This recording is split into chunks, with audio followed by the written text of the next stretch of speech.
कहा है कि वो राज्यसभा चुनाव में नेशनल कॉन्फ्रेंस को तभी वोट देगी जब विधानसभा चुनाव में पीडीपी के भूमि अधिकार बिल को स्वीकार किया जाएगा। पीडीपी विधायक वहीद पर्रा ने कहा है कि अगर भूमि अधिकार बिल को स्वीकार नहीं किया जाता है तो पार्टी के तीनों विधायक नेशनल कॉन्फ्रेंस को वोट नहीं देंगे। आपको बता दें कि पीडीपी ने इस सत्र में भूमि अधिकार और वक्फ संपत्तियों से जुड़े बिल पेश करने के लिए स्पीकर को प्रस्ताव दिया था, लेकिन स्पीकर ने वक्फ संपत्तियों से जुड़े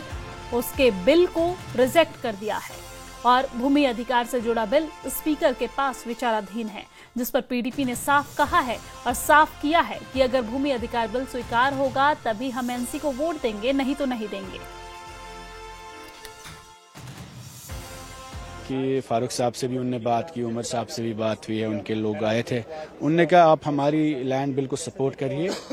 तो हम भी जवाबदेह हैं लोगों के सामने, तो हम आपको सपोर्ट करना चाहते हैं, हम आपको वोट देंगे, बट आप पहले कमिटमेंट करिए कि पीपल्स डेमोक्रेटिक पार्टी की जो लैंड बिल है और खासकर जो डेली वेजेस बिल है उसको आप इस हाउस में सपोर्ट करिए।